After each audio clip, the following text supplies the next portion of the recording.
Okay, so let's talk about something that might sting a little. You've got this weird situation happening right now, where millions of people are out there grinding, trying to find a job. And at the exact same time, you have employers who are desperately looking for competent people. How does that make any sense? It's this massive disconnect, right? Both sides are frustrated. Job seekers are convinced there are no jobs, and employers are convinced there's no one good to hire. Well, today we're going to get into the uncomfortable truth of it.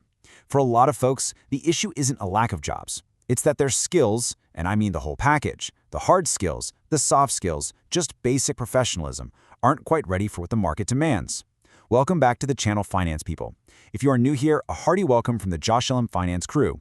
I'll be your teacher today, so get your pen and pad out and let's break this down. All right, let's get right into it. And to make this super clear, I want to share a quick personal story. This isn't just some theory I read about. This was my own, let's call it a recent hiring nightmare.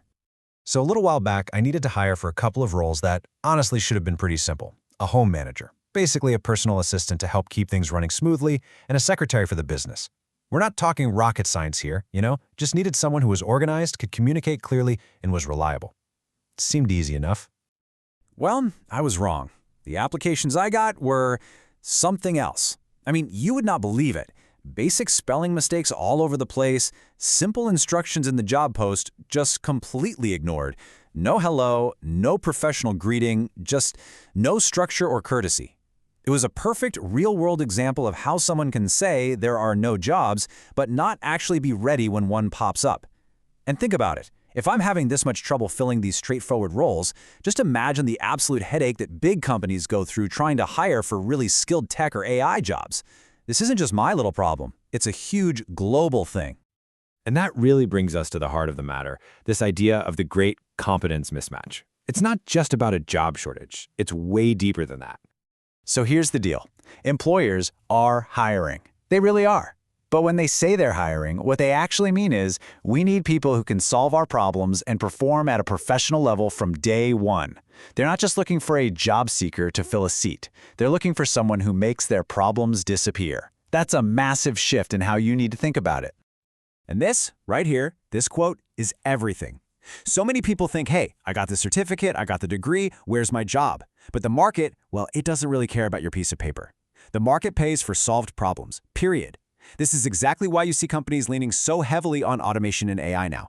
It's not that they hate people, it's just that finding a human with that high level of competence is genuinely hard.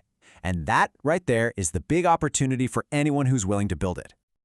Okay, so enough about the problem. Let's flip this around and talk about the opportunity, because this is where it gets really exciting. If you can build the right skills, you literally stop competing with thousands of other applicants. You get to step into a much smaller, much higher paid pool of talent. First up, no surprise, is generative AI. But look, everyone and their grandma is playing around with ChatGPT. That's not the skill. The real skill is knowing how to use these tools to solve expensive business problems and actually make a company money. We're talking about building AI workflows that automate things, save time, and boost revenue.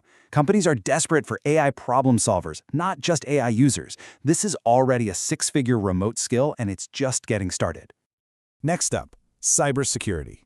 Cyber attacks are getting crazier every single day. One little breach can cost a company millions of dollars and destroy their reputation. So you better believe they will pay top dollar for someone who can protect their data and their systems. This isn't some trendy skill. This is a help the CEO sleep peacefully at night skill. And that is always, always valuable. Then you've got data analysis. Businesses today are practically drowning in data, but they are starving for insights. If you're the person who can take a messy spreadsheet, use tools like Excel or SQL to make sense of it, and then tell the leadership, okay, here's what the numbers say we should do next, you become instantly valuable. Way more valuable than someone who just has a generic degree. Let's talk about cloud and DevOps. Every app on your phone, every website you browse, every service you use online, it all has to run somewhere. That somewhere is the cloud. And companies need skilled people to build, run, and maintain all of that digital infrastructure. It's the plumbing of the entire modern economy. Competence in this space means you can basically write your own ticket, anywhere in the world. And last but not least, performance digital marketing. Now, I don't mean just posting on social media. I'm talking about the science of it, running paid ads, tracking every click, and being able to walk into a meeting and prove, with data, that for every $1 the company gave you, you brought them back 3. If you can do that, you will never, ever be out of work. See the pattern here? All these skills have provable value. And hey, speaking of which, if any of these 5 skills really jumped out at you, let me know in the comments which one you'd like me to do a deeper explainer on. We're on the road to 1,000 subscribers, and your support and your feedback really help us make more of what you actually want to see. All right, so we've covered the what. We know the skills that are in demand. Now let's talk about the how. Here is a super simple 5-step blueprint to get you there. But first, let's just quickly touch on why most people get stuck.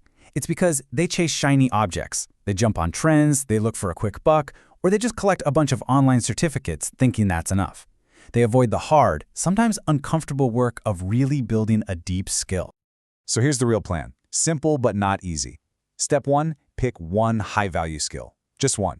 Don't try to be a jack of all trades. Focus. Step 2, study it deeply. Don't just watch a few YouTube videos. Go all in. Aim for mastery. Step 3, and this is crucial, build real projects. You don't learn to swim by reading a book about it. You have to get in the water. Build things, break things, and fix them. 4, create your proof of work. A portfolio with your projects is 1,000 times more powerful than a resume. It shows what you can do, it doesn't just tell. And 5, and please do not skip this one, learn professional communication. Be on time, write clear, polite emails, be courteous. That stuff matters just as much as your technical chops. At the end of the day, it all boils down to this one simple idea.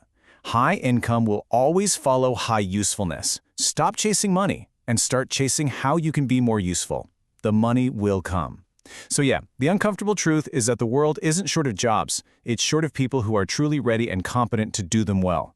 But that's not bad news at all. For anyone willing to put in the work, that's an absolutely incredible opportunity. Thanks for sticking with me till the end. It shows how important financial literacy is to you. Clearly you got value from this, so do me a favor and share it with someone like you. And I'll see you in the next video. Take care.